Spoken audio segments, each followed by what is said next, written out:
Now, we are digging deeper into what can be done to avoid terrible tragedies involving young children left accidentally in cars who die because it just gets so hot and they are too young to get themselves out. Just last week, a 2-year-old died in Jacksonville Beach. She was discovered in this minivan parked outside a church.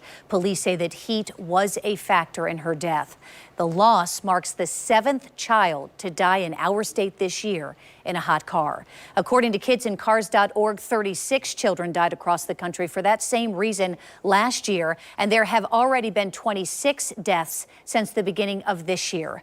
William Wallace is the Associate Director of Safety Police at Consumer Reports and is joining us live via Zoom this morning. Good morning. Thanks for being with us.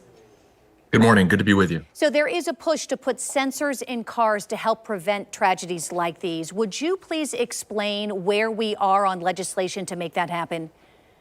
Sure. So people might be aware that a lot of new cars today, in fact, almost every new car today, comes with an end-of-trip reminder that gives you at least the option to get a pop-up reminder and say that says check the back seat. Now, that's good and that's progress, but it's not the same as technology that can actively detect whether there's a child in the back seat. And so already the federal government is working on a requirement for that end-of-trip reminder. We want them to go farther. We want them to go ahead and require radar-based technology to detect whether there's a child in the back seat and alert you. So any idea how that would work? Yeah, in fact, I mean, the automakers have already petitioned the Federal Communications Commission to be able to use that radar in their cars, and it's been approved. So this technology exists, and it's possible today to get it in every new car. And that's what we're asking for, because for that end-of-trip reminder chime, it's, again, it's progress, but it can be too easy to tune that out. And if there's active detection technology, that's the kind of thing that can really prevent these tragedies most effectively. So how does the radar work? I mean, is it essentially senses that there's weight in the car seat, you know, in the back seat? It can actually tell whether there's a child, you know, breathing in the back seat. It can tell whether there's something living in the back seat. So, you know, a child, a pet, and can sense whether there's somebody back there that you need to save. I mean, I'm a new dad. I have a baby who's turning 1-year-old next week, and so I know I would do anything to prevent this kind of horrible incident from happening. No parent certainly wants this to happen, and it's truly, I mean, you talk to experts in the field, and this isn't a negligence issue.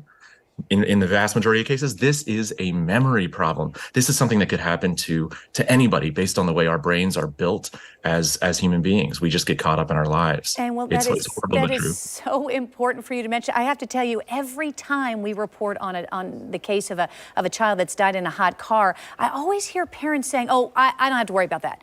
That'll never happen to me." How could anybody ever do that? I'm like, it is happening, and the reality is, the way that I used to describe it, and you know, my children are older, but this was always a worry, you know, is that, do you remember exactly driving from your home to work?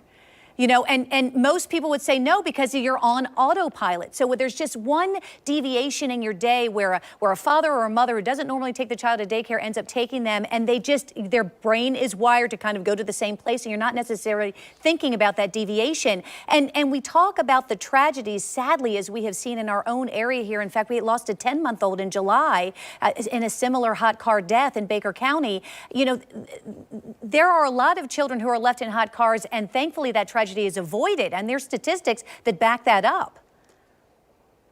That's right, and so, you know, there are dozens of these incidents that end in tragedy every single year. There are many other incidents that, thanks to people intervening, thanks to people breaking windows, are avoided. And so this is a really serious issue. And in fact, Consumer Reports' own testing has found that it doesn't take much for a car to get very hot very quickly. I mean, especially for you all in Florida, we tested a car on a 61-degree day, and in less than an hour, it made it up above 100 degrees inside the car, a dangerous temperature for a child. And so this is something that has to be taken extremely seriously, and we're urging the government and the automakers to take it just as seriously. And Will, while we wait for that technology hopefully to be approved, would you just remind our viewers some simple things that they can do right now before they get in the car and drive anywhere with their child so that they don't forget that child in the back seat? That's right. It's a good idea to have a buddy system. Make sure to text your partner, create those safeguards that make it much easier to make sure that you're doing the right thing and that you've gotten the baby out of the car or the child out of the car. You can also set a reminder for yourself, some kind of object that you always need with you. Put it in the backseat with your child. Always keep vehicles locked so that children don't access them on their own. And when you're not in the car. And so these are the kind of steps that you can take. Ultimately, though, it should be much easier. It should be something that's automatic and that notifies you right away because this technology exists. Yeah, be in touch with the car, your babysitter as well, or the child care. If they don't see you show up with your child, call them. And I love this one too, William. I know that you've heard of it. Take your shoe out when you get in the car and put it in the back seat with your child, because you will remember when you get out of the car that you don't have your shoe on, and then remember your child in case you have forgotten. William, thank you for your time this morning. We really appreciate it. Thanks very much.